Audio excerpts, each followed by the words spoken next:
Thank you. Very much. Tom Hunt. Deputy Speaker, it's a great pleasure to speak in this debate today. I'd like to pay tribute to the Honourable Member for Wellingborough. It's always a good thing to make your maiden speech about special educational needs. I did. My maiden speech was about special educational needs as well. It's a critically important issue. It's also like to pay tribute to my honourable friend and member for Worcester, who gave an incredibly long speech, but actually it wasn't unenjoyable. It was. I'm not always. I'm dyspraxic and dyslexic, but my attention isn't great, so I often get bored easily. But I think the content was actually really, really good, and you covered virtually. My honourable friend and member for Worcester covered virtually everything there is to say in an incredibly comprehensive way. In fact, some points that I was looking to make that I thought were going to be innovative have now been covered by the chair of the Select Committee, because he was so on top of the ball. It's a great shame. I was on the Education Select Committee for a couple of years, but I never actually served under the current chairman. I left before he became the chairman, but I did support him to become the chairman, and I hadn't been, and I learned a lot today about the work he's been doing. So it does make me very happy to see that the current chairman of the Education Select Committee is putting so much of a priority on special educational needs and is so well versed in his knowledge of it. So that's really good news, really great to hear. I also, in terms of the right honourable friend, my member for West Suffolk, who I've supported in terms of the work that he's been doing on early diagnosis. I myself, I've told this story so many times. I'm sorry, I'm a bit like a broken record, but when I was 12, I had a reading and writing age of an 8-year-old. I couldn't do my shoelaces until I was 14, and frankly, it was only when I got diagnosed with dyslexia and dyspraxia that things started to change for me in a positive way. So it really does make a huge difference. I know some people say that sometimes it can go a bit far, and sometimes it's a bit of an obsession of people feeling like they need to be labelled.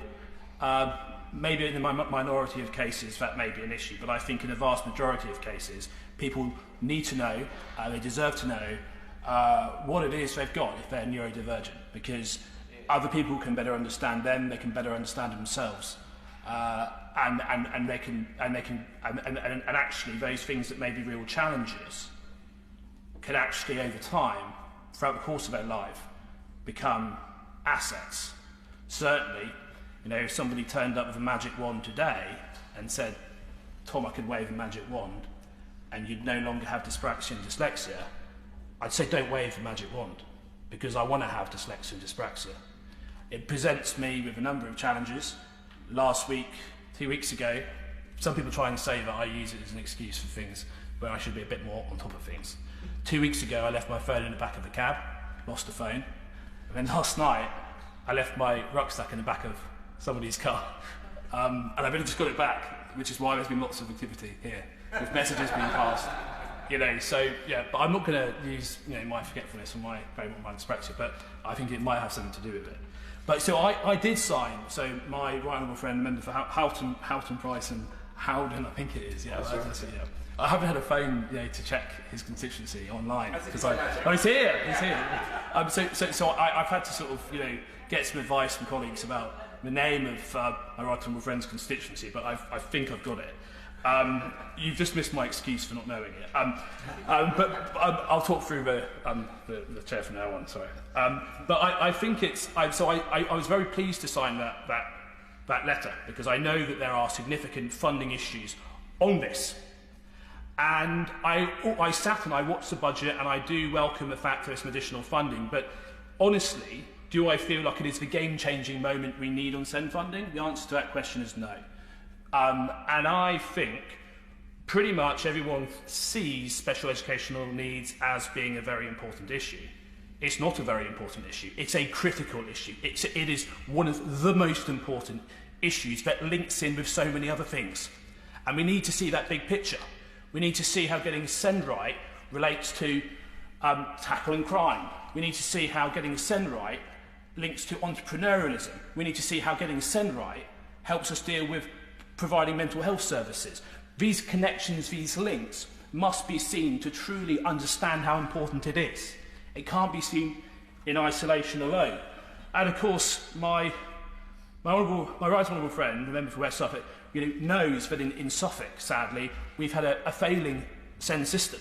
I've got to a stage where, and particularly sort of over the last year, literally probably 50 to 60% of my surgery appointments are now with parents who are fighting to get the support their children need. About over 50% of my surgery appointments at the moment are about SEND.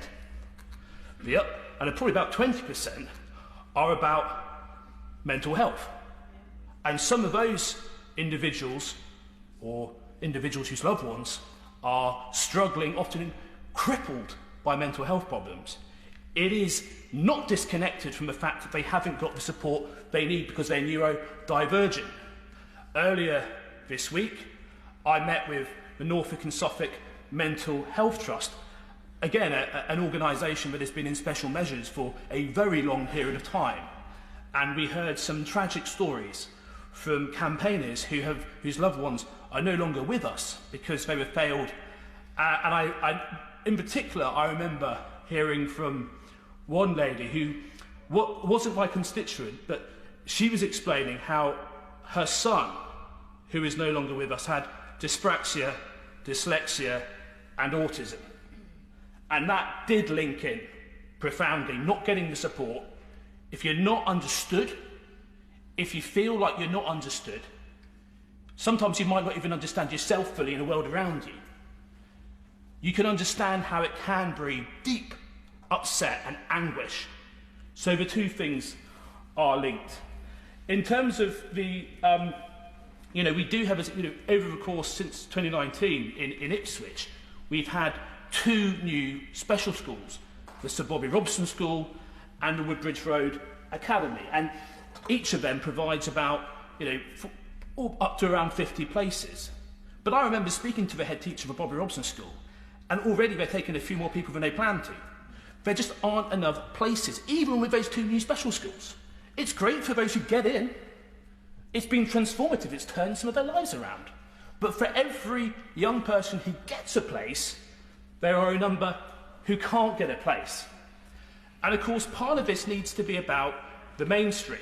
EHCP plans aren't for everyone, they're not appropriate for everyone. So you've got to get that support in as well. And of course, we need to have more SEND specialists, but we also need to have general teachers having a much higher knowledge of all different types of neurodiversity. And actually, and that's one of the things I will want to probe with the Minister at some point, because I know that in the SEND review there was a commitment in the early, I think in the initial teacher training, to put a higher amount. But when I visit schools in my constituency, I make a point of trying to find the best newly qualified teachers, and I always make a point of talking to them. And I ask them, I say, well, how much of your teacher training was about SEND? And the consensus is hardly any of it is. So I need to see evidence that since that commitment from the government, in practice, things are changing. And also existing teachers who haven't, maybe people who have been teachers for many decades, putting resources in place to ensure that they get the knowledge they need. Because there isn't a teacher who I've met who isn't passionate about wanting to do more in supporting, but they just need the knowledge and the support to get to that place to do so. One of the things that is really, one of the things which was on the Education Select Committee when I was on it was the link between, about sort of, I think it was 40 or 50% of those in prison have got some kind of neurodivergent to some extent. The systems, they feel like the systems fail them. They feel alienated from the system and they turn against that system. And to a certain extent, that's understandable. And one of the good things that we've done is my understanding is that another minister whose constituency I'm trying to remember, but I couldn't because my phone wasn't here. He's now a minister in the Department for Education, and he was a minister, Damien Hines, yes, he was, he committed to putting a neurodiversity manager in each prison, because before that point, I think there was only enough neurodiversity managers to cover 4 prisons. So that was a really good change. But ultimately, though, we've got to get to that game-changing moment when it comes to funding, because Suffolk Send, yes, there's lots of things Suffolk County Council could have done better and should do better when it comes to Send. But I do have sympathy with the fact that in Suffolk we are particularly badly funded. And of course, we've met with the Minister about that. We understand the fact it's apparently narrowing.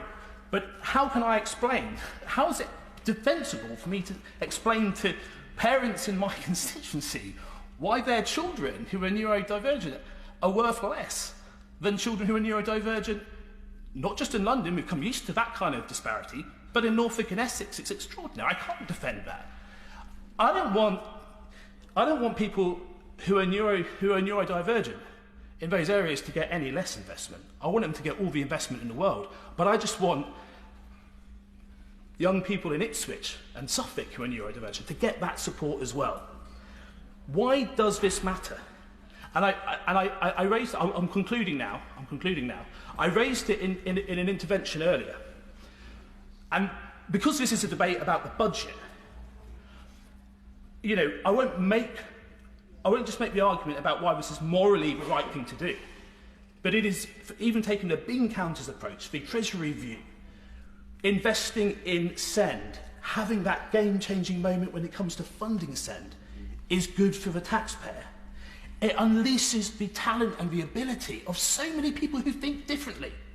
I'm just in the process of setting up the all-party parliamentary group for neurodiversity in defence, because you know, it's difficult. You know, the soldier first principle is difficult for many neurodiverse people who actually think differently. When it comes to cyber, we really need them.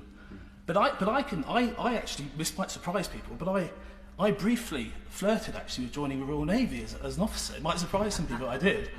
But I went to the opening day, and you know, 6 of us got together, and it was like, here's a barrel, you've got to tie loads of knots and get it over this imaginary shark-infested water to the island.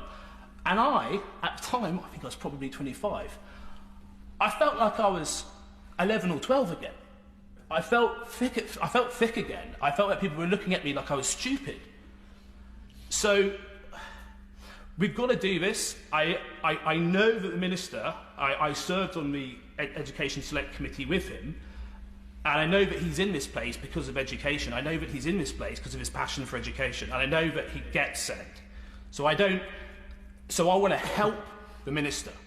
I want to help him make the case for why this is of monumental importance and why it's so game-changing. Thank you very much, Mr. Deputy Speaker. Thank you very much. James Sunderland.